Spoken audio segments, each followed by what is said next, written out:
Yeah, I'm with you on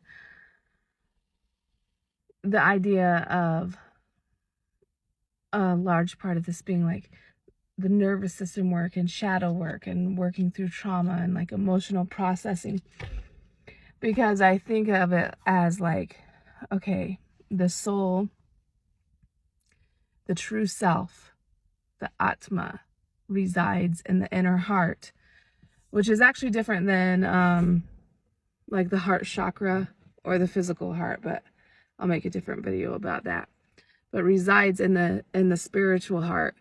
But because of all of this, at least partially, in part because of all of this conditioning and programming and trauma and like wounds, there's deep scarring around the heart.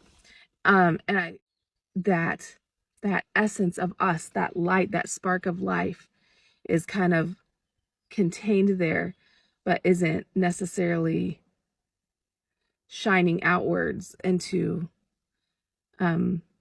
this realm.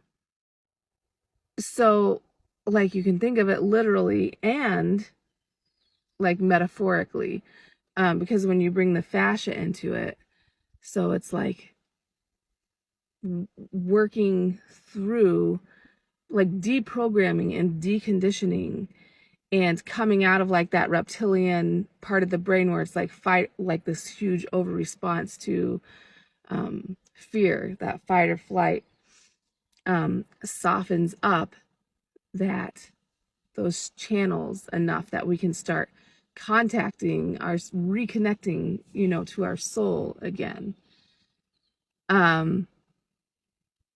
So, and I think we really have suffered for lack of knowledge of our true self, and this true self that transcends all physical and transcends all temporal.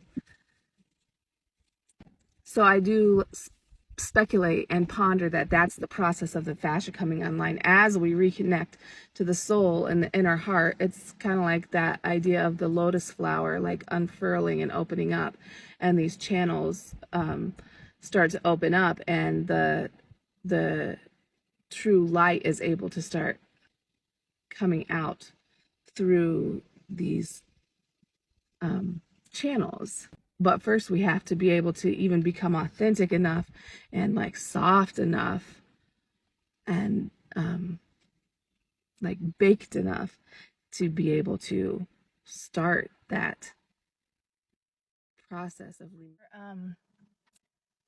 brought in the Kundalini aspect of it. So while I do believe that this process can involve Kundalini, the awakening of the inner heart it actually stands behind and encompasses Kundalini awakening and the chakra system.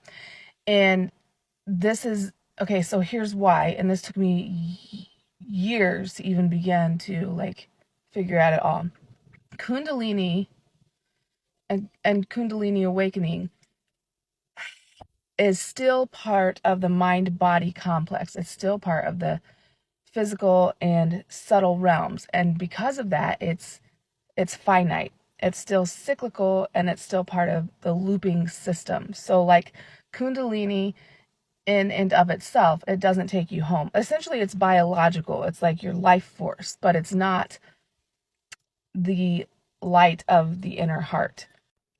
So the light of the inner heart, the soul, the true self, is transcendent of the physical and subtle realms. It transcends all physical and temporal things. So the Kundalini has to do still with karma and the subtle and physical realms, and so it may help you navigate and manipulate through in that area. Without the opening of the inner heart, it still remains finite, because it's the inner heart that transcends karma and transcends reincarnation if one believes in reincarnation. Awakening of the inner heart, the awakening of the soul will naturally encompass Kundalini to move in whatever way the soul sees fit for Kundalini to move. So it's kind of like it's all connected, but it's different at the same time.